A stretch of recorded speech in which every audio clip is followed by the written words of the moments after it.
and welcome to the second day of waking up from your slumber. Have a moment of silence, please.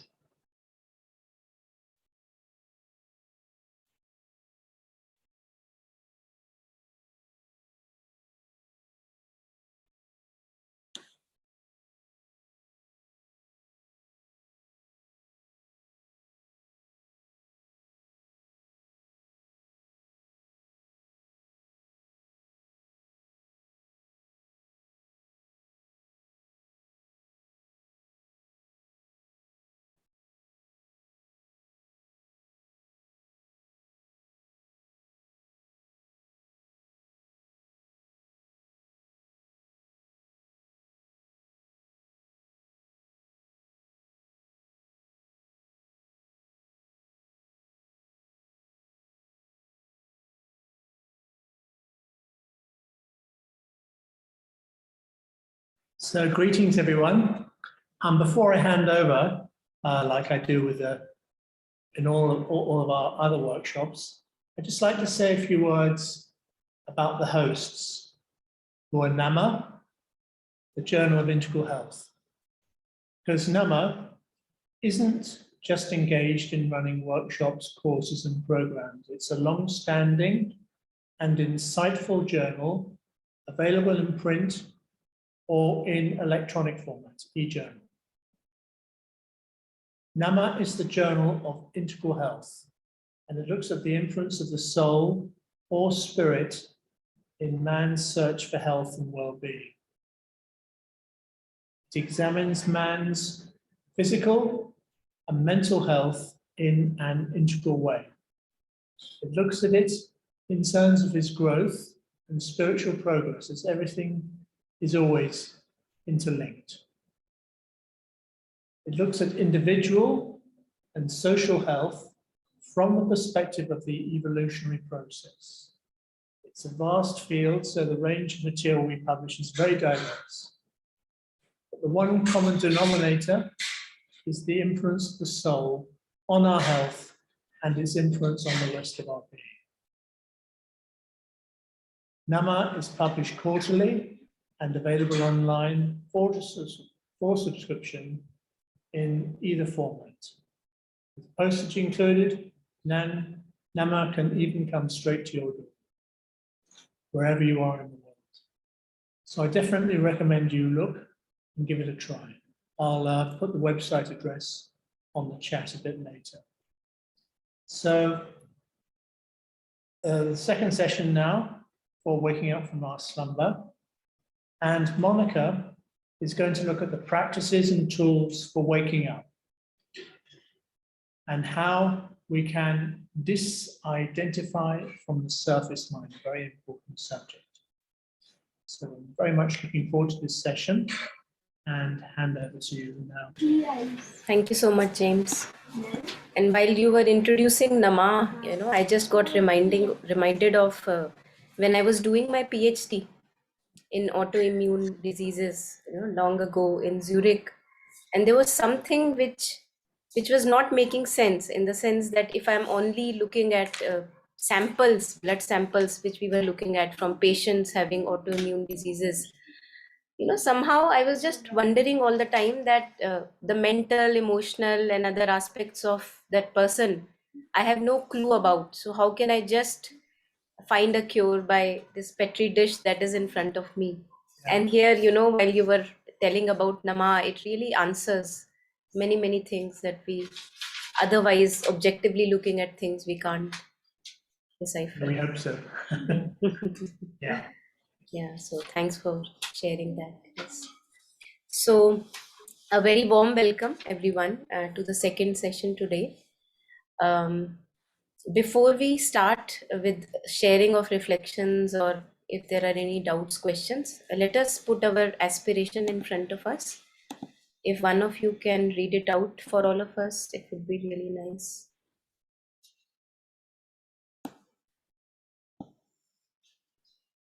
Yeah, anyone who would like to unmute and read out the aspiration. May I be a guard for those who need protection. a guide for those on the path, a boat, a raft, a bridge for those who wish to cross the flood. May I be a lamp in the darkness, a resting place for the weary, a healing medicine for all who are sick, a vase of plenty, a tree of miracles, and for the boundless multitudes of living beings, may I bring sustenance and awakening, enduring like the earth and sky, until all beings are freed from sorrow and all are awakened. Thank you so much, Rick. Yeah.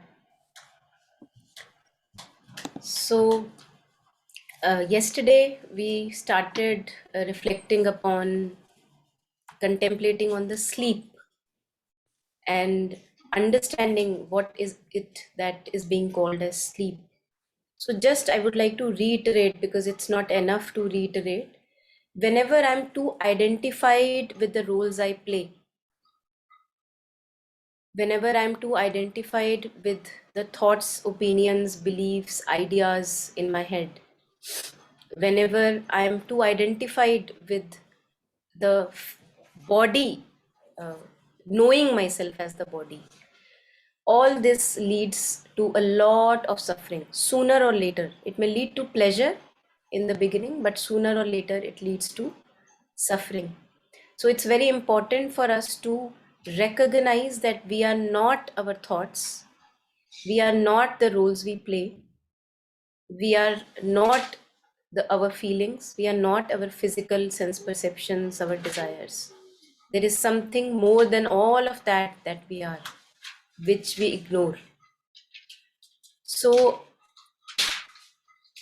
I plan to show us a kind of a little example of our sleep, which is very clearly demonstrated by a teacher called Rupert Spira, who takes an example of an actor.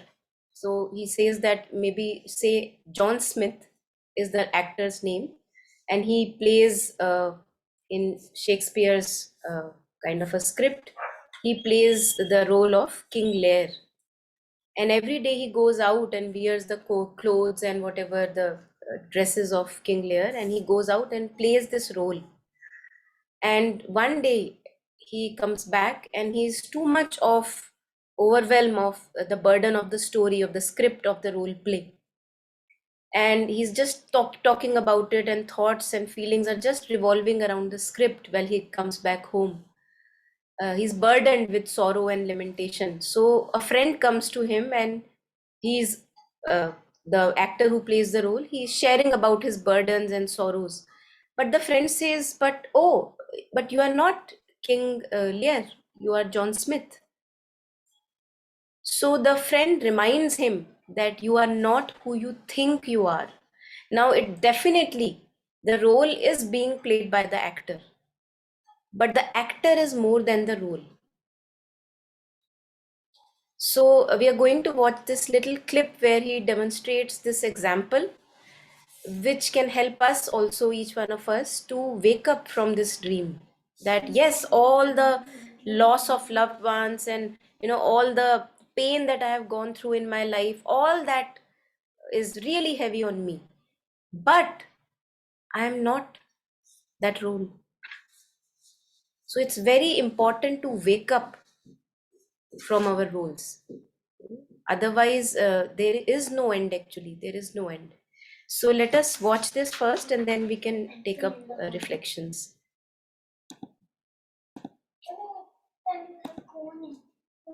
So here he begins to share this example of John Smith and King Lear. It's a very famous example for those who listen to Rupert Spira. But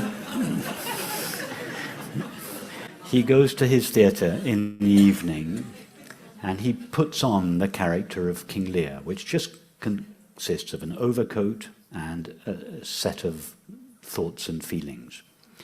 And so fully does he play the part of King Lear that he forgets that he is John Smith, and he seems to become King Lear. So he now feels, I am King Lear. Now, so fully does he lose himself in the part of King Lear that when the play ends, he forgets to return.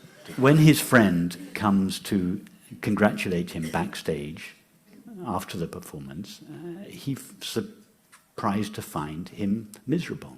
So he says, that was fabulous, why are you miserable?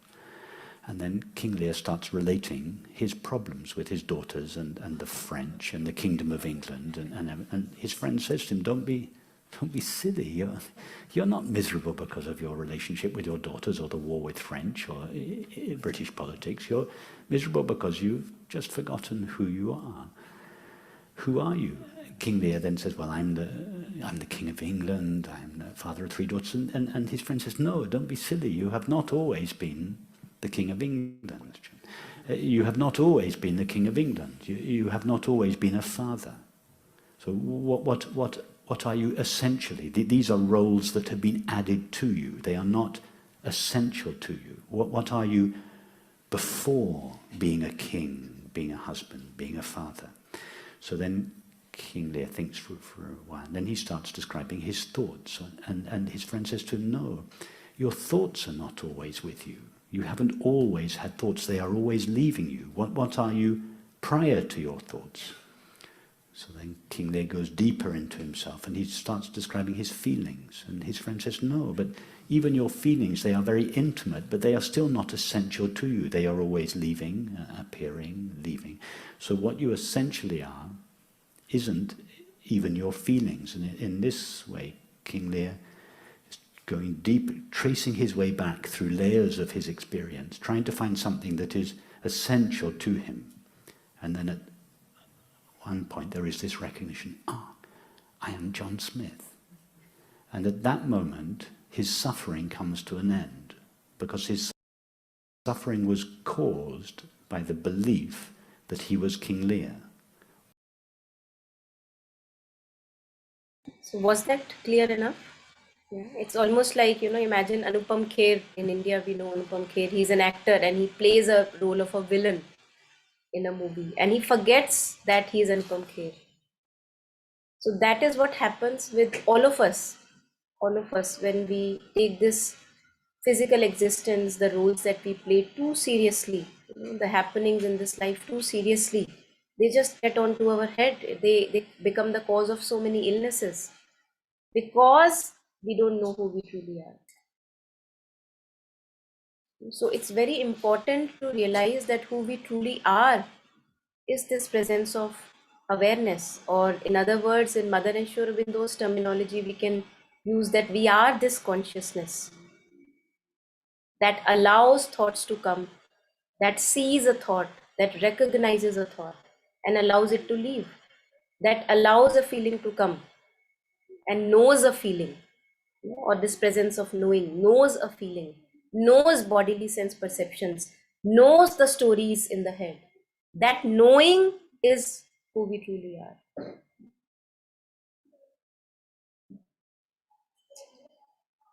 And it's easier said than done, because today we may just a second.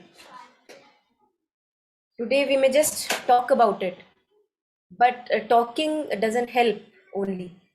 We have to practice, and that's why we meditate, because in meditation we are allowing thoughts, feelings to come and go, and we are watching. So I'm bringing the mind home to the breath, keeping it with the body, and I'm watching all the movements inside me. Jealousy coming and going, anger coming and going, pain coming and going. I'm not in the thoughts all the time. I'm watching their flow, and I am now with the body, with the breath, and I know myself as something beyond the appearance and disappearance of thoughts, feelings, sense perceptions. As long as all the thoughts and stories in my head remain very, very real and solid for me, I will continue to suffer. But if I now see their true nature, and the true nature is coming and going, they come and go, they They kind of gather themselves up, appear very solid, and then they disappear. Then they appear very, very solid, very heavy, and then they disappear.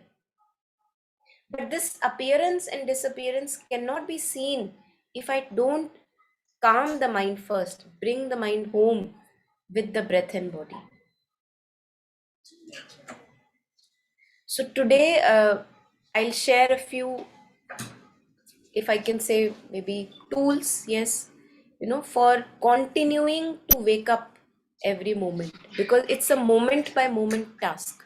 Kabir ji says that my house, where I have found home, is on the top of a mountain tip, right at the top. And so much vigilance is required each moment that the moment I'm non-vigilant, I slip down into abyss. So if the mind loses the thread of breath and we get too much lost and entangled in the stories which appear so real, we suffer. We become again trapped in our egos. So moment to moment awakening is required. We cannot say that now I have been practicing awareness and mindfulness for 20 years and now I can drop it off. We can never drop it off. I must always be mindful of all that I'm thinking, all that goes on in my head, as if like a vigilant guard, and not buying into all that story. There is nothing I can find there. So bringing the mind home in the simplicity of the present moment, bringing mind home. And this has to be done every then and now. So before I begin sharing of the tools, would anyone like to share any questions, reflections, or something from yesterday's exercises, or if you were able to do anything?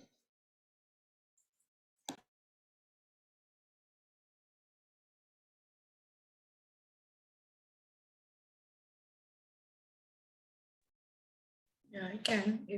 Yeah, please.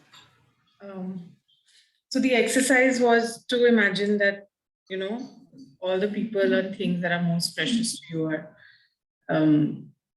So then the mind is very insidious, because then it instantly starts imagining all kinds of things, like why aren't they there and what happened to them, and all kinds of, negative scenarios. And, so then you kind of go into a kind of a panic situation where you build yourself up into a kind of a, so I kept telling myself that it's an exercise and, nothing has happened to anybody. And, so I think, like you said, it's a matter of practice, because you're doing this for the first time. It's very difficult to dissociate yourself with the people you love the most. And I mean, in my case, that is, I think, what my, I would say I love too much, and I'm too much into my people. And so that I don't think I was very successful at that exercise. But at night when I was sleeping, I was, what you said about all these thoughts being our stories, and they're so attractive. And so one of my issues is that I don't sleep at night. I get up every hour because my children are in different time zones, and I'm always checking my phone, if anybody needs me, if anybody sent an emergency message, or, so I'm constantly checking. And so yesterday I was able to at least tell myself that that's a story, that's a thought, nothing has really happened, and you're just building yourself into worry for nothing. So that's a story. That's not a real thing, So I was able to at least dissociate myself from the worry and tell myself, just sleep. And I was able to at least sleep at least a few hours, though I still got up once, but I was again able to put the phone off and sleep after that. So I think it was a improvement over previous patterns. So I think in that sense, I'm able to recognize that my worry is a story, and it's this desire to show that I don't know what it is, but it's a very big part of the identity, that you are needed and you're this mom, and you're nobody can live without you, kind of a thing. And so there is this, it's a very big part of the identity. It's very difficult to dissociate from that. So the exercise also will take a lot of effort and practice, I think, in that sense. And I also think that the other part that, you know, when the quote you shared yesterday about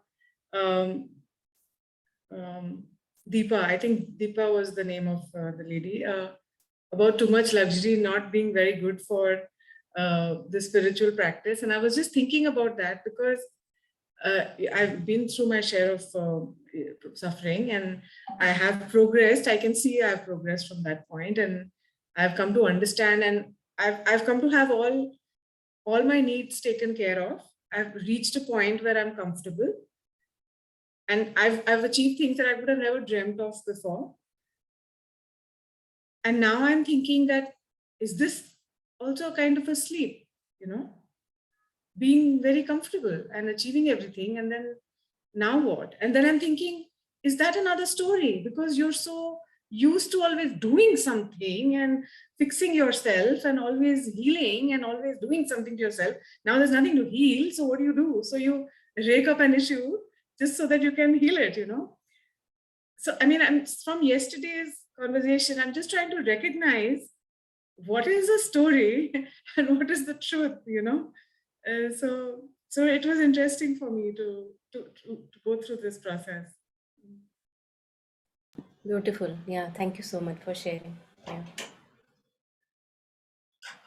Your sharing reminds me of this Raja Janak's story. I think when there was this anecdote when he had a dream, and in dream he was a beggar, and some story is happening like when he is a beggar, and suddenly he wakes up from the dream and he realizes, oh my God, I'm a king. Now he's confused. He says that was that a dream or what is this a dream? And then he asks this question to Ashtavakra and he says both. So yes, yeah. Yes, Shamlaji, you want to share? Yeah. I did all the exercise, whatever you asked me to do. While listing out about the people situations, okay, as Ekta said, I mean, I have gone through all these things, and now I know that I'm not so much important in others' lives. So that realization is there, except for my son, not much. But 2 points which struck me. One is I was afraid of food and independence. Among the 6 or 7 only, it was in my list, without which I cannot survive. In that, 2 things, food struck me and independence.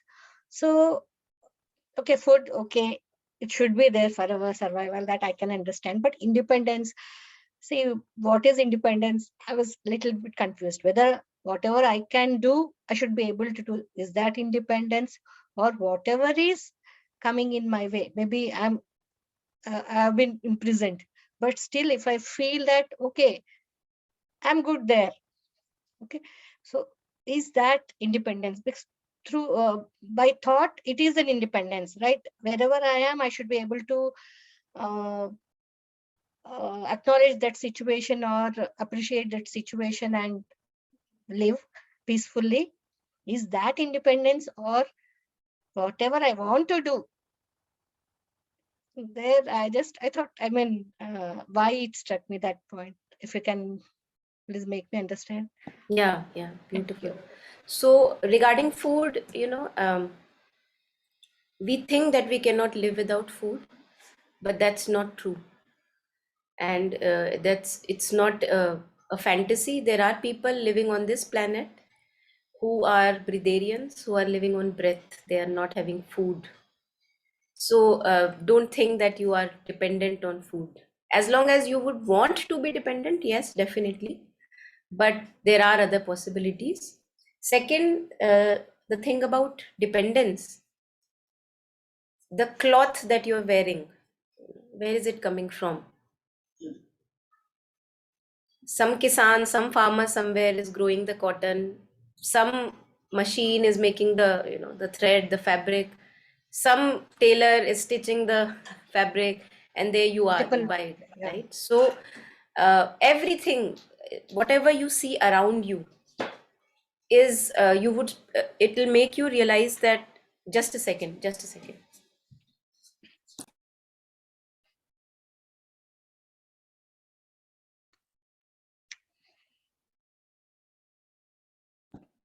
So we have to realize that we are always interdependent. Nobody is independent. Okay. See, the way it is, it's like we are dependent on the internet so that we can have the session. Right. Internet will be dependent on other people who are operating the internet, making it functional, fixing the bugs and everything. So it's like a vast interconnection that we cannot fathom. So forget about independence in that sense. So we will always be interdependent. Okay. Like for example, like Thich Nhat Hanh, the famous Zen teacher, he shares that in this pencil I can see a cloud. Now how can I see a cloud in this pencil? Now this is coming from wood. Now wood, what is taking care of wood? It's coming from trees, and without cloud, without rain, a tree cannot be. So he sees a cloud in this pencil. So that's the amount of interconnection that is there. But on the other level, I also feel that true independence is to be solely responsible for our own well-being. So whether I am in a prison, whether I am dependent physically, I have maybe a handicap or something, I'm physically dependent on something, which can happen with anyone, right? Sometimes we care for people, sometimes people have to care for us. But within me, I am responsible for my happiness. I am not putting this burden on other people's shoulders that you are responsible for my happiness. This is true independence. That whatever may be the outer situation, I take charge of my happiness and contentment. I don't blame others in other situations for it. That's true independence. That can happen anywhere, whether you are physically even dependent on others, which can be the case with anyone, since it is body and body, from time to time it changes. So yeah, there you go. Thank you. Yeah, thank you. Yes. So anyone else wants to share anything?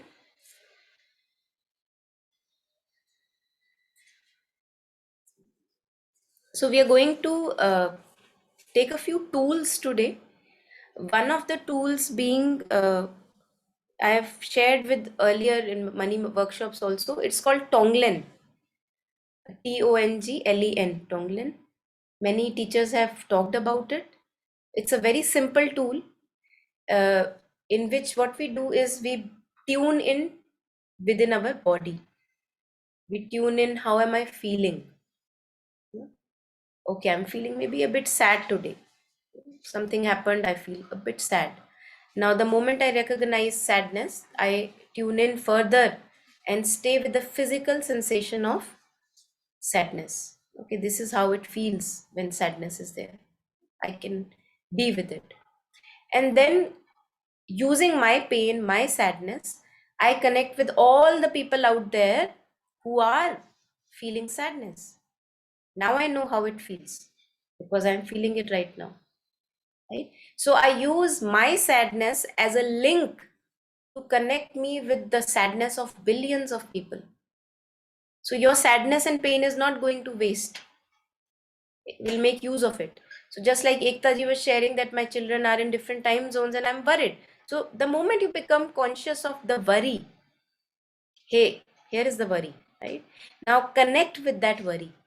How does it feel in the body when you're worrying? Feel it fully, be with it fully. We don't have to run away from worry.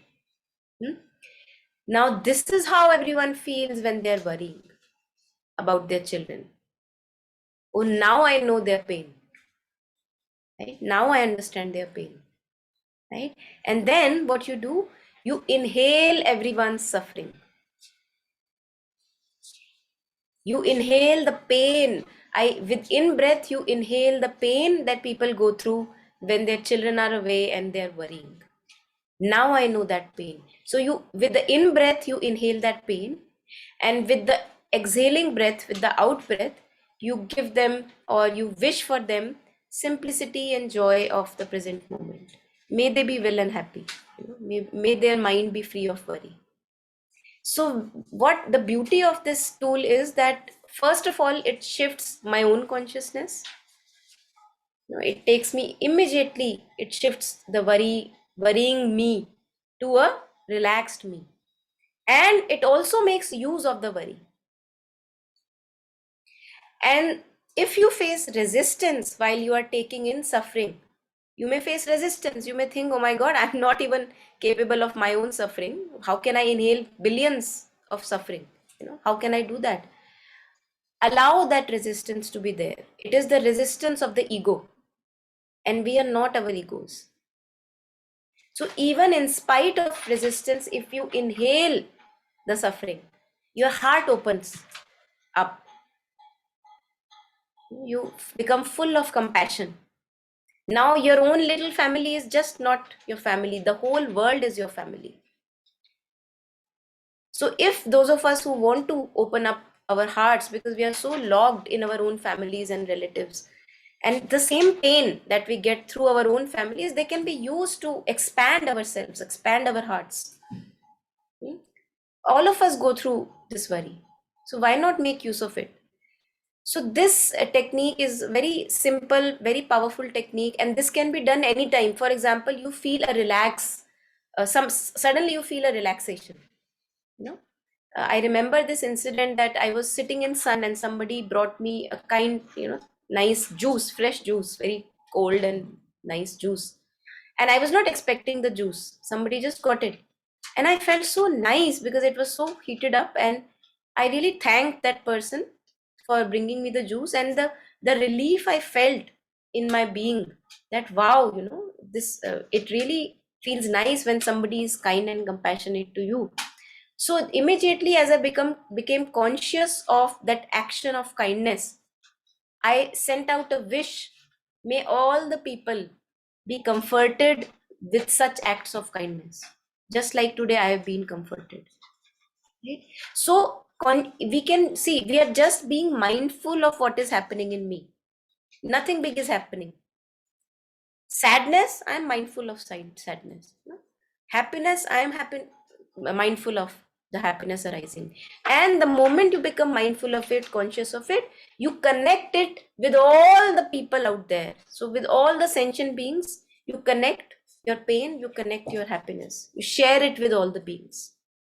So nothing doing, no big thing happened, no big spiritual experiences are happening, but your day-to-day life has a good quality now. You feel more rich, more in the here and now, and not wanting to run anywhere. And even if you want to run anywhere and you recognize that, oh, I've been wanting to run somewhere and I'm not feeling centered, immediately become conscious of it. Oh, I'm not feeling centered. Now, how does it feel when you don't feel centered? Feel it in the body, feel it. Okay, now I know how restless one feels when one is not in the present moment. Now I understand this pain. So now I connect with all the people who are restless, because minds are alike. We are human beings. Everybody is alike. Take in that restlessness, take in the suffering, and exhale peace and joy for everyone. And in that, you first of all shift your own consciousness, and you say a prayer out there for everyone. But this has to be, again, it's easier said than done. You practice it, and only then you would know the benefit of it, that how it has the power to bring you in the present moment, here and now. Whatever you are going through, anger, jealousy, doesn't matter what you are going through, fear, panic, anything can be made use of. Yeah. So that's the first tool which I wanted to offer you. I practice it myself and I feel that it's very, very powerful, very simple. So any question on this? Can you please repeat what are we supposed to do when you're exhaling? Yeah. So with the in-breath, I inhale the suffering, what everyone goes through when they are worrying, for example. And with the out-breath, you wish for them simplicity and joy of the present moment. May their minds be free of worry. May they be in the here and now. So anything, any good wish which brings you in the here and now, you can frame it in your own words. Yeah. So the second tool, going through especially disturbing ones, because the disturbing emotions are the ones which are difficult. Happiness everyone can go through, but disturbing emotions become a bit challenging, is to see their true nature. So for example, if I have been, say, worried, worry is very common, right? Let's say worry. Now, you can make worry or anger your object of meditation. So today, what am I going, you immediately become conscious of worry in your being, okay? Without that, we'll not be able to use the tools. So I have to become conscious of whatever is going on in me. Okay, I'm worrying. And if the worry is too overwhelming, so I sit with the worry for a few moments. I make worry the object of my meditation. How do I do that? You bring your mind to the breath. Thank you, Cindy. You bring your mind to the breath, sit relaxed position, and you create the worry. You create it in your head. We all know how to create worry. Think about it. So you think about the past situation, present situation, your present happen, whatever is your worry, you recreate it in your head. Right? I think that's not an issue because we are recreating it all the time. So that should not be an issue. We are very deft at it. We know how to do it well. So I sit with my breath and I recreate with my thoughts the worry that is troubling me. Now, once I have created it, I don't create it anymore. It's right in front of me, like worry. Oh, I'm worried. Oh, I'm worried. Right? Now I stay with the body and the breath. And as if worry is like a person on an object in front of me. Worry. Oh, I'm worrying. I have to worry. Okay. I appear very serious when I'm worrying. So what you are doing is, you are just like in Tratak, for example, you look at a candle flame and you just focus on that, right? Earlier we were using breath as an object of focus. Now I'm using worry as an object of focus. Now it's your task not to let go of worrying. And what would happen is that the moment you sit with worry, oh, I have to worry. Immediately it will scatter away. It will scatter away. You will become lighter. But then don't buy that. Recreate the worry. Become tensed, become stressed. So this is what you have to do. Like, you have to recreate it the moment it dissipates. Now, the longer we sit with this, it only has to be experimented. I'm just talking about it. The longer we sit with the worry, we realize that there is no solidity in my worry. It comes and goes. I begin to focus on it and it disappears. Then I begin to think about something else, not the worry, right? So what it tells us is the empty nature of worrying. Empty nature of, for example, anger. If I am angry at a person, so again, I make it an object of my meditation. I'm angry. You have to feel angry, right? Stay angry. Try to be angry for 24/7. You will not be able to do that. Because it will create itself and then it will descatter. It will create itself and then it will descatter. Just like clouds, how they form in the sky. They form a formation and then they disappear, right?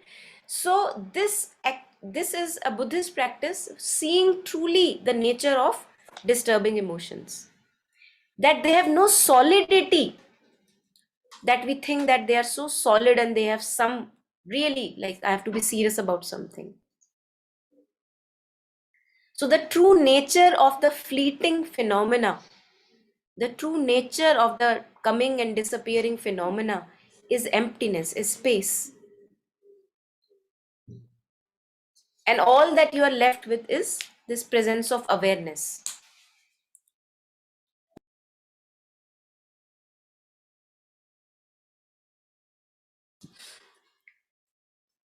Yeah, so that's another tool for those of us who, again, these tools are not going to help those of us who are convinced that their stories are real. These tools are for those of us who have now suffered enough because of their stories. And they want a new life for them. Only then I will be convinced that whatever is appearing in me, let me sit and have a look at its true nature. Because I have bought into these stories enough, haven't I? I have. Now I don't want to live a miserable life anymore, whatever life is remaining in my life. I want to live a fulfilling life, a rich life. Only then I will be compelled to practice. And also I will be compelled to practice the aspiration that Rick was reading in the beginning, of the session, that when I am centered and rooted in my true nature, then I am able to offer myself beneficially to all the others around me. Otherwise, I am in a pain in the ass for other people around me. And I don't want to be that pain in the ass anymore. So can I benefit my own self? And can I also benefit others around me? If this aspiration is there, you will be compelled to practice, to find out who you truly are, because you are not the roles that appear in your head. They are impressions from past lives, they are impressions from this life, and that is egoistic consciousness. As long as I live as the egoistic consciousness, I will live a suffocated life. That's not me. That's not me. Imagine that your size is large and I give you excess size to wear. You will feel so suffocated. This is how we feel all the time, because we are living borrowed lives. We are living excess life while we are made for L. So this, again, I'm just convincing that why would I practice? I would practice if I have suffered enough first. Second, if I love myself enough that I want a good life for myself and others. So that's the second tool where I wanted to share that whatever we are going through, that can become an object of my meditation. So that I see through it, I see its true nature. And then the next time anger is arising, I don't buy into that easily, because now I have seen how empty it is. Now I won't buy into its dictates.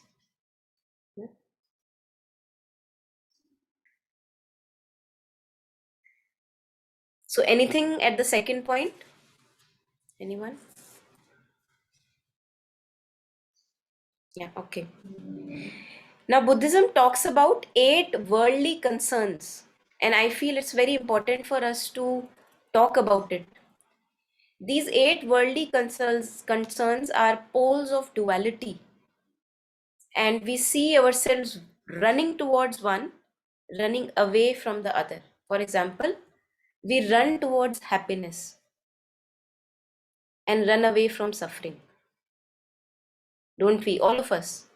We want to meet those friends who make us feel nice. We don't want to meet those people who make us not feel nice. We all do that. Catch yourself doing that. Whenever we run towards happiness and we run away from suffering, we suffer even more. Notice it in your life. No, I don't want pain. I don't want pain. Right? And in that you become more miserable, because the pain comes and goes. That's the nature, it comes. So running towards happiness or pleasure, we can say pleasure, right? Watching a movie is pleasurable.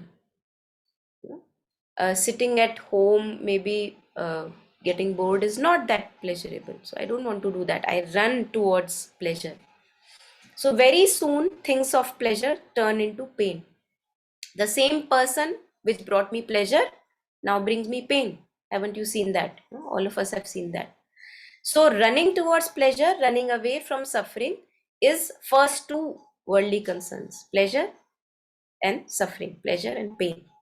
Second would be running towards gain, running away from loss. So where for example, if financially I invest something, I want gain and I don't want loss. When loss comes, I am disappointed. When gain comes, I am elated, full of happiness. So running towards gain, running away from loss. That would be 4 worldly concerns: pleasure, pain, gain, loss. Then running towards praise and running away from blame. We don't want to be blamed for anything that we do, but we want to be praised. We like to be praised. So running towards praise and running away from blame. And the last 2 are wanting fame and respect and running away from insignificance. So I think this would also touch what Ektaji was sharing in the beginning, that there is something in us which wants to be somebody. I just can't handle being nobody. How can I be so insignificant? Oh, nobody bothers about me. Oh. It's actually quite liberating if nobody bothers about you. So in these, why it's important to know these 8 worldly concerns, because whenever we are suffering, you will find that you are running towards one, running away from other. It's very, very subtle, but we are doing that all the time. So for example, today you just experience a bit of disappointment in you. Something happened and you are disappointed. Just look at yourself and ask, okay, what am I clinging to and what am I not wanting? You will get to know the cause of your disappointment. Definitely somebody must have said something which did not resonate with you. You did not like it. You felt rejected, insulted, and the cause of my suffering. Here I go. Very simple. So that's why we were yesterday talking of disenchantment. That now I don't expect praise and respect and fame and appreciation and that people make me somebody. Now I have no enchantment towards that. It may come, that's a different thing. It may come, but my happiness, my contentment is not dependent on people appreciating me. How liberating that can be. That's disenchantment, and true disenchantment is very liberating. It's very liberating. So we'll hear on this disenchantment, because I think I missed it yesterday. Something on disenchantment. Let's hear it shortly. Just a second.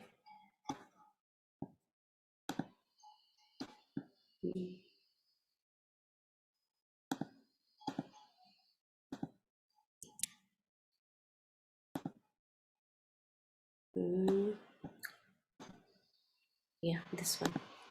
Holy day. But is something which is at the center of our life instead of just the periphery when we have a bit of time. So the first part is setting the foundation. Some commentaries say that the first step is a disenchantment with samsara. That means that we recognize that all the joys that we might hope that samsara, anybody not know what samsara is? Everybody knows samsara. Okay, samsara means the endless round of birth and death and rebirth, the ordinary worldly life that we live. That, you know, we are told by society that if we make lots of money and we get a nice big house and fancy cars and you know, designer clothes, that somehow that's going to make us feel really fulfilled. And people who have acquired all these have discovered it doesn't leave them fulfilled. They are asking themselves, is this all life is about? And so then, as with the Buddha himself, who was a prince and had everything, including a wife and a son, and a doting father, and a kingdom about to become his own, nonetheless, he recognized that that was not enough. There must be something beyond this. Is this all we're here for? Just to, you know, surround ourselves with pleasure and comfort, and then what? And so for many people also living in the West, one of the advantages is that we can see that all these perks to the worldly life do not actually give us a sense of genuine inner fulfillment and satisfaction. However much we get, there's always more, and then what? And so this sense of disenchantment is, by some of the lamas, regarded as the key to opening the door to the palace of all the treasures of the Dharma teaching. Unless we're interested and we have a reason for wanting to go further, then we're not even going to get started.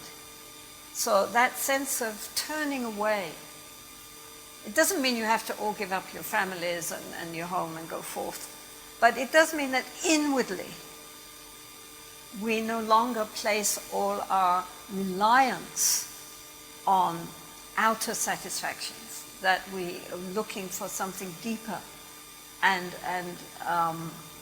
more permanent. So a lot of people come to the Dharma or to spiritual paths in general because of suffering. Because outwardly everything's falling apart. And so then they ask themselves, you know, is there a refuge? They are caught in the stormy waves. Where is a boat? The Buddha himself described the Dharma as a boat. He said that it helps us to ride the waves of samsara.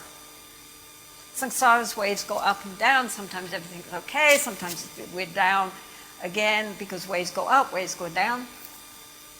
And so what we need is something to help us to ride the waves.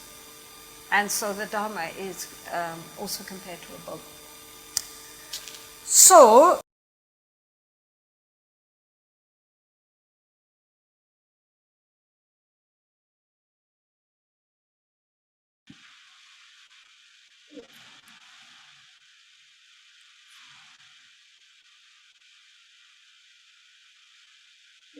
this reminds me of the story of Deepa Ma, who I was sharing yesterday, her teachings.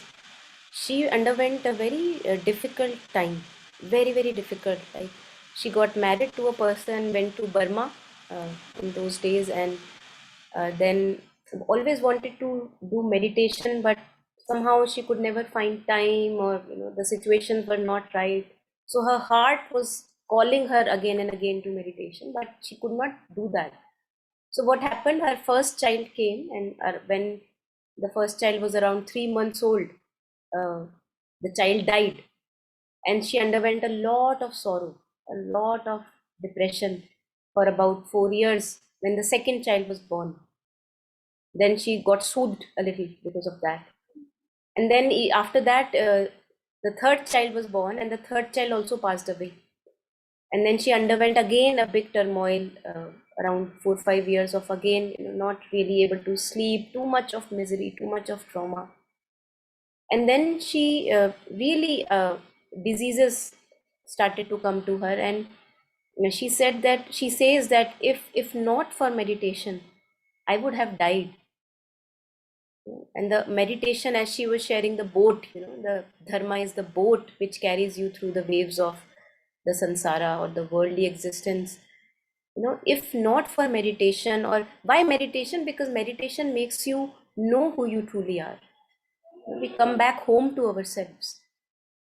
And if we don't come back home to ourselves, then all these appearances, the passing away of the sons and the passing away of her even husband later on, all that appears so heavy that you're not able to live life. People commit suicides because of that heaviness. So she says that I was so weak, and meditation was my only power. That saved me. Because when her mind came back to the breath and the body in the here and now, then she realized, oh, no, I can live. Many things are okay. I can live. But when the mind is not in the present moment, not in the here and now, all that has happened and should be happening and is happening, that appears so heavy that one is not able to live. So that's the power of bringing mind back home, so that you are able to have a nice sleep, rest the mind. In the here and now, things are okay. You are not in the hospital, you are attending live sessions. Isn't that beautiful? We have a roof over our head and 3 meals and more than that for every day. Isn't that more than enough? So her teaching is very simple. Those of us inclined, very simple teaching. She says, when you're walking, be aware you're walking. When you're eating, be aware that you're eating. When your mind wanders away, tell yourself, gone away, gone away. Come back home. How simple. When anger is arising, anger is arising, anger is arising. So a parallel consciousness is there which sees the movements. And then the right action will be taken because of the seeing. Usually we are not even aware and the anger comes and we are just blurting out something in the anger. But when the awareness or the consciousness of anger arising is there, then it is impossible that you do harmful actions. Because you're conscious. That consciousness takes care of the right action. No other truth or formula is needed. That's the power of consciousness. So I am aware, oh, jealousy is arising. Oh, I can see jealousy arising, right? Now you cannot act jealous. It is impossible that you will be able to follow the dictate of jealousy once you have seen jealousy arising. Something new will happen. So this was about the 8 worldly concerns which I wanted to share, that whenever we become uneasy, something is not right, become conscious, okay, what am I clinging to? What am I clinging to and what am I running away from? Wanting pain, wanting happiness, running away from suffering. So settle down with whatever the state is. Settle down, feel it fully, be it with it, with the body, and see what it shows you. Maybe something new opens up. So then Buddhism also talks about 3 root poisons, at times 5 root poisons. And these are attachment, the clinginess that we were talking of yesterday, the clingy mind, the root of everything. Attachment, aversion or anger. Like I get repulsed from people I don't like, that aversion. I get annoyed with things I don't like, like in Hindi we call rag and dvesh, attachment and aversion. So these poles of duality, we're always getting kind of what they say, that the mill is running and we are getting powdered in between these two. So attachment, aversion and ignorance are the 3 root poisons. So whenever we feel any poison in us, whenever we feel any discomfort and unease in us, we can trace it back to either of these 3 roots: attachment, aversion or anger, or even jealousy, greed. They all are part of it. And ignorance. And ignorance is when we ignore our true nature. Our true nature of the presence of awareness is always there 24/7. But I am so lost in the stories, the solidity of stories is so much that I ignore my true nature. I live in ignorance.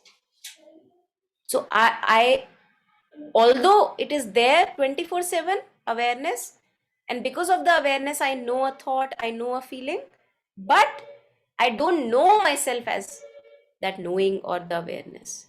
That's the root ignorance, ignoring our true nature. So I'm going to play something else again on this, what I just shared.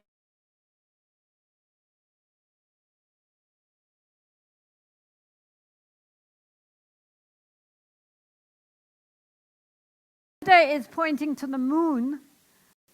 Okay, you're visualizing it all very nicely. Anyway, the Buddha is pointing to the moon, which represents liberation, right? So he is outside of the wheel, and he's pointing, this is the way to go.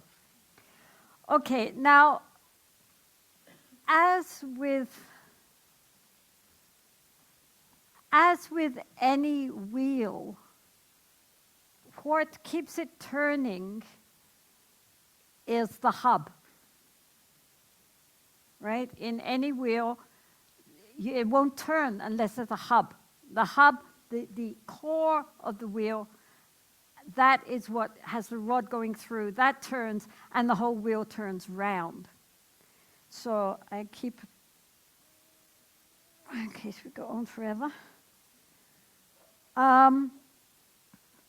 So here, the hub, if you can see, the very center of the picture, there are 3 animals,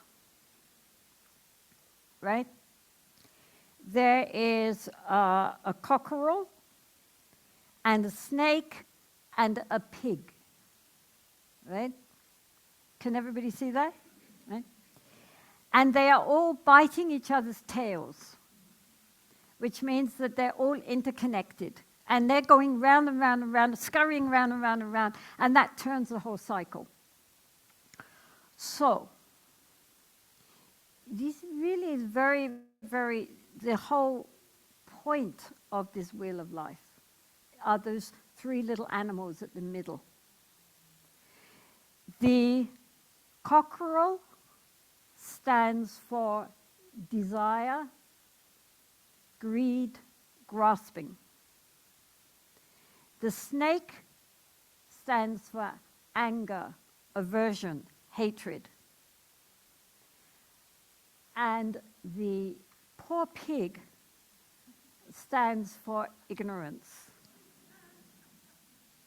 Very unfair to pigs, but there we go. So the underlying point of departure is that pig.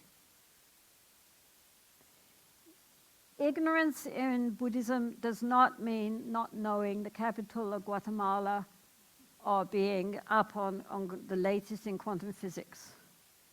It means not knowing how things really are, being caught in our conceptual thinking, dualistic mind of subject and object, and not recognizing the way things really exist, because our minds naturally reify everything.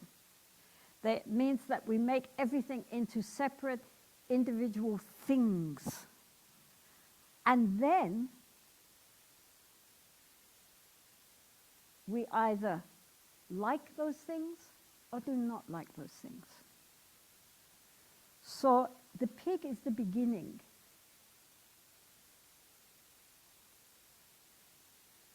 Any impetus which comes through our sense doors, our eyes, what we see, what we hear, what we taste, what we touch, what we think about, automatically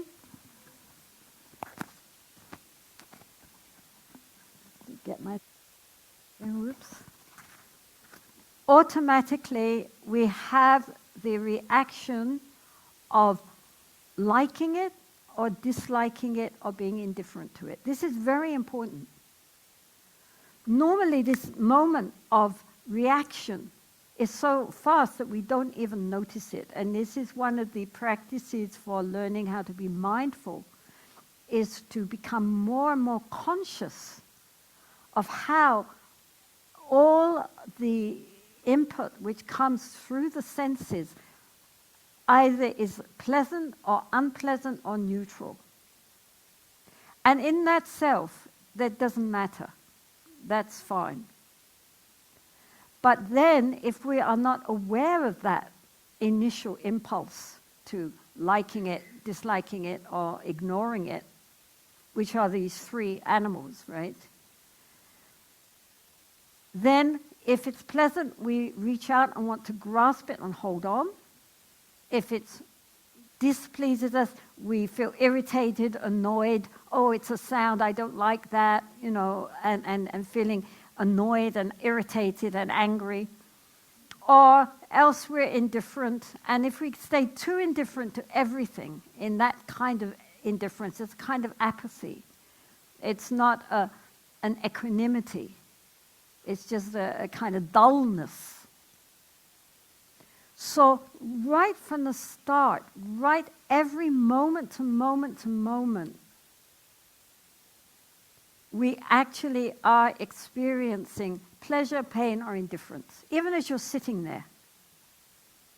You sit there and, oh yeah, this is a nice seat. It's very comfortable. But then after a while, it's not comfortable anymore. You know, so you start moving, right? Why? We do it automatically, but if you're looking, the body is saying, this is discomfort, I don't like it, I want to change it, right? And so moment to moment to moment in our life, we are doing this, and mostly unconsciously. And so it dominates us. Some people are more inclined towards, you know, liking things and being pleasant. Some people are more towards finding things annoying and irritating and frustrating. I'll stop here. I think we have enough for reflection. So the basic idea is when now we have started walking on this path of becoming conscious of the inner movements, can I see this wanting to run away and grasping and become conscious of it? Just like she was sharing that if I'm feeling discomfort, the immediate reaction is to run away from the discomfort or make things comfortable immediately, right? That's what we do. That if I'm uncomfortable, okay, maybe fan तेज कर देते हैं, you know, increase the fan speed, switch on the AC, so that I become comfortable. How I can experiment with this? That the moment I feel a discomfort, I become conscious of a discomfort, and I stay with the discomfort and not follow the habituated pattern of running away from discomfort and finding things that are comfortable. Know how discomfort is in the body. Let me be with it. Bring the mind home with the body and breath. You sit or walk or wherever you are. Stay with that discomfort.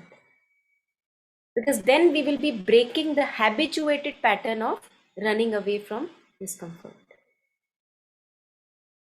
And this mother talks about when we take the poise of psychic being, when we are one with our soul consciousness. Mother talks of an equipoise and disinterestedness. This is the equipoise and disinterestedness when I'm mindful of whatever is happening, and I'm not now immediately, you may change the things later, but I'm not immediately following the habituated impulse of running away from discomfort, running away from people who I find challenging. So I notice that wanting to run away, but I don't run away. I stay with that wanting to run away in the body. And in the body, we meet these disturbing and negative emotions and conditions. In the body, we meet it. We don't meet them in the head. In the head, we try to evade them. But when in the body, I meet them, then I see, wow, I can go through it. Really something. I can go through it. I can go through it. Oh, pain has come. Okay, I can go through it. So just like that, I become my bestest friend, and whatever arises, I can be with it, know its true nature, explore it in my being, and move on.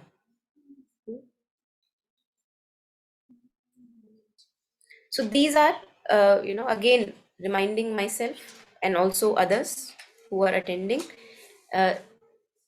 Few tools, again, infinite possibilities are there. It's not that these are the only things, but I am sharing those which resonate with me, which are a part of my practice also, and very little tools which can be moment to moment pointers for us, reminders for us.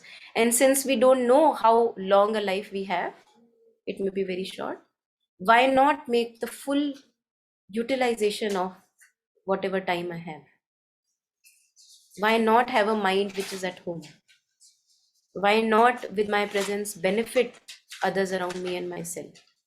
Why to wait for a future time when I will be free of all these duties and obligations and then I will do something for others? Why? Are you sure then that point you will be alive? You're not sure. So making the best use of time and life right now with our practice. So anything at the moment, anyone wants to share any doubts, any reflections?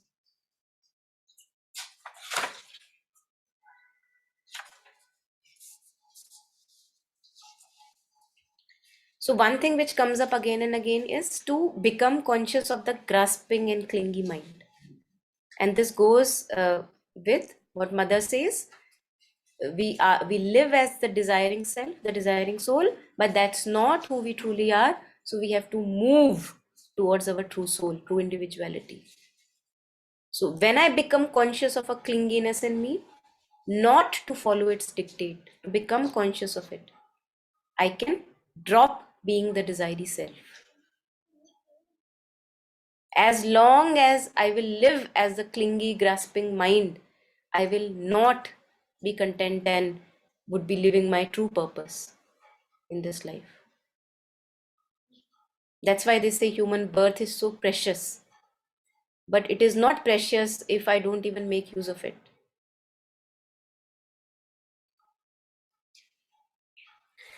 So there is one last teaching which I will share in a moment, which is from Thich Nhat Hanh, where somebody asks him that what to do if the present moment is unbearable. Because Thich Nhat Hanh is a teacher of mindfulness. He's always asking us, reminding us to bring back mind home to the body and breath. So somebody asks that what if the present moment is unbearable?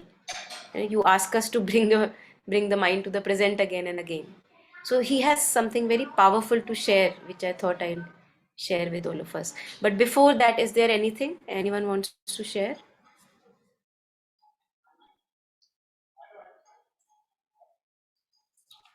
Okay.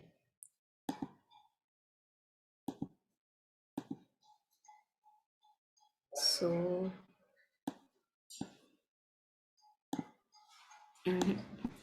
just a second. Yeah, this one.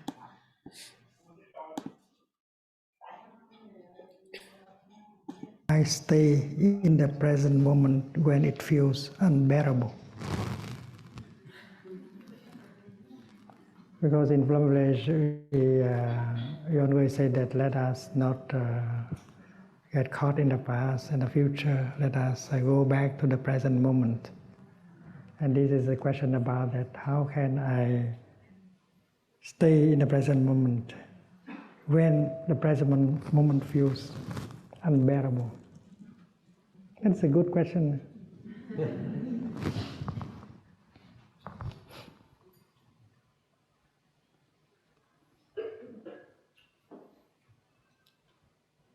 Anyone who knows the practice of mindfulness knows that you have to go home to the present moment. When you go home to the present moment, you can find two kinds of situations. The first kind of situation is there are so many conditions of happiness available in the here and the now.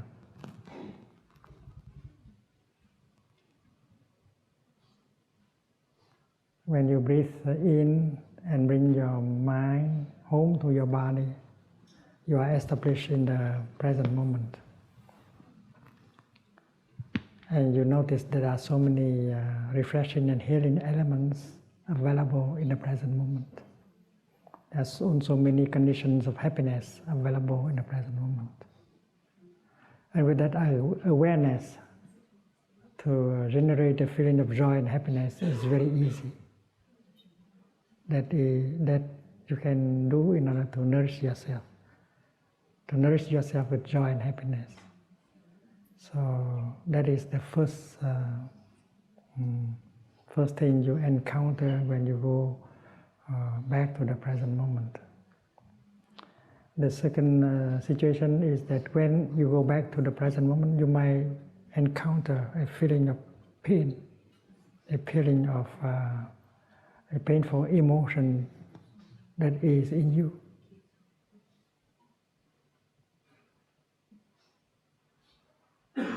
In fact, a painful feeling, a painful emotion manifests from time to time. But when it begins to manifest, we don't like to be there, so we try to run away, pretending that it's not there. So no one is there in order to take care of the painful feeling, the painful emotion. So going back to the present moment here is no longer to recognize the elements of joy and happiness, but to have a chance to take care of the pain in ourselves and to transform it. So even if the present moment is unbearable, to go back to that moment is the only chance for us to do something in order to calm it down and to transform it. Most of people don't do that because they're afraid that when they come home to themselves and touch the pain inside, they will be overwhelmed by the suffering. And that is why the practice is to run away. Imagine something about the future to forget. Go back to the past to forget.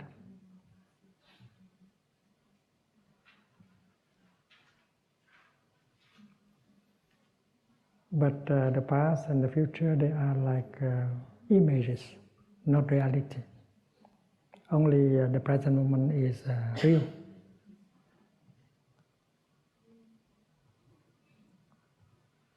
Many people try to cover up the pain inside,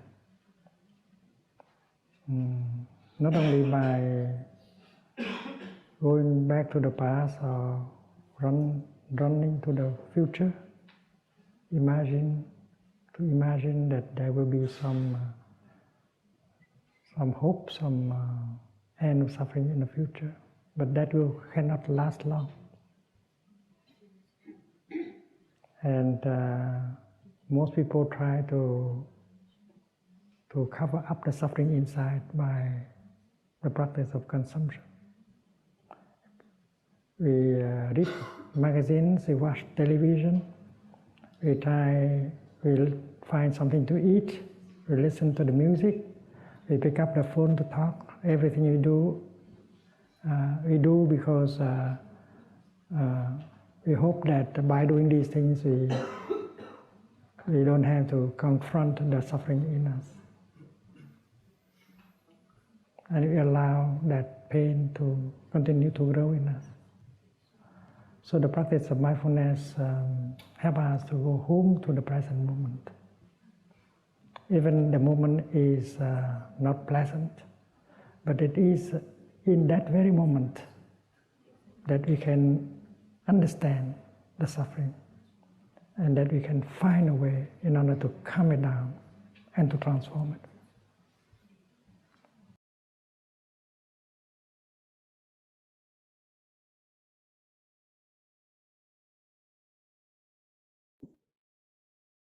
So I want to share a small example on what Thich Nhat Hanh was sharing here. Once I remember myself walking in a lawn, and I was something was on my head, and it was too painful. I was too much in my thoughts, although I was in the natural place, for example, in a lawn, very beautiful, pleasant weather. But I can't say that I was there. And then I started to listen to what he was sharing. Actually, I just stumbled upon this one. And immediately, when I was listening to him, I realized that my feet were touching very cold, soft grass, very pleasant to touch, very soothing, because it was a little dry weather. So it was very enjoyable to have that realization that the feet were touching soft, wet mud on this soft grass. And then suddenly chirps of birds also I came to recognize. They were there earlier also, but I was not there. I was lost. And immediately I realized that birds were also singing, chirping. And suddenly, as if I was not suffering anymore. So what he was sharing has a lot of power, because so that there was something which I was ruminating upon, which was giving me pain, right? But I allowed myself, listening to the instruction, I allowed the mind to come back home with the breath. I was bringing the mind home to the breath, staying with the body. And when even for a moment, I was in the here and now, in the present moment, as he just shared that there are other conditions of happiness possible. So my being healthy, my being alive, my feet touching the soft grass, good weather, I think that immediately, as if I felt so much of gratitude welling in up in me, that wow, I can be grateful. There is something to be grateful for. And that thing that was on my head, suddenly it just disappeared like scattered clouds. So I think it is very important to realize that it is us who stubbornly stick to my ideas of happiness, that happiness has to come that way. And if it's not coming that way, then I'll be miserable. But if we allow the mind, if we become a bit open and allow the mind to be in the here and now with the breath, with the body in the present moment, we see that we really are very fortunate, really very fortunate. And hence we can use this time to practice mindfulness and bring ourselves home every moment, not waste this precious human life, and leave our stubbornness to have happiness come only one way. Leave that stubbornness. Let it not come through that person or that sibling or that child. Doesn't matter. It's coming through your healthy body. It's coming through your being okay, living with a roof over your head. Isn't that enough? It's coming through us being able to talk about these issues. It's coming us being able to reflect over things that matter. So I feel that these simple teachings by these teachers are very helpful, and they just remind us that we don't have to remain miserable all our life. We can begin a new life, simple life right now, wherever we are, no matter how difficult the story may appear. But when we bring the mind home to the present moment, then we realize that even with the story being there, I can be okay. So we can take up any last reflections and comments. Anyone?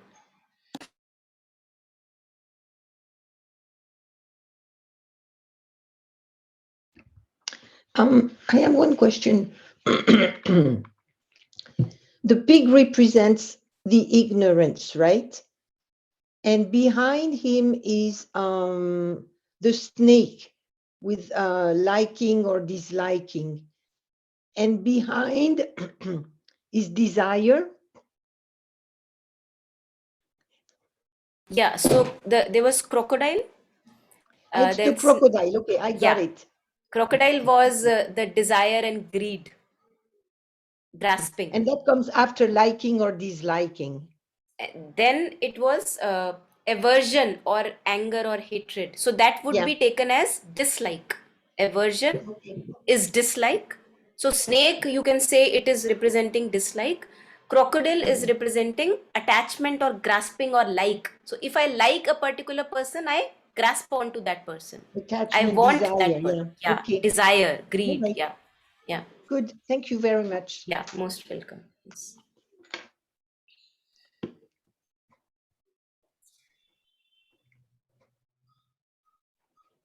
So Kabir says, Thari kaya nagar ka kaun dhani, marag mein loote 5 jani. Saint Kabir. So, he says kaya is the body. And he's asking us, who is the master of this body? Thari kaya nagar ka kaun dhani? Dhani is the sate or the owner. Marag mein loote 5 jani. That the 5 deers of senses, they come and graze your field away. So that's where our mind is lost. We hear something, the mind gets lost. Somebody said something, we remember the past, the mind gets lost, all over, scattered. So Kabir, in many, many verses and songs and couplets, he asks us to bring the mind home. Bring the king home, bring the guard home. Otherwise, he says that whatever crops you are bearing in your farmland, they'll be eaten away by the deer of senses. So whatever inputs we receive, whatever touch, taste, smell, what we were discussing, liking, disliking, being aversive to something, being repulsive to something, wanting something that I like, we are just lost in that drama.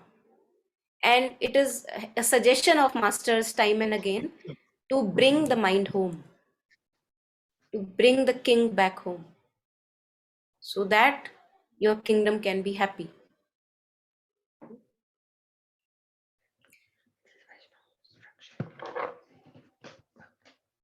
So wishing everyone again further happy practice, not only for tomorrow, but for a lifetime and beyond. And I'll be sharing a few questions for reflections if people are interested on the WhatsApp group, and by email also, James will send. Sure. And we'll keep at it. Yeah, bringing mind home. Thank you very much. You. Thank you. Yeah. Thank you. Thank you. Thank you. Bye-bye. See you all tomorrow. Thank you, Monica. Yes. Thank you, Rick. Thank you, James. Thank you, Shamala ji. Thank you. Thank you. Thanks, Ekta. Bye-bye. Bye, everyone. Bye, everyone. Bye.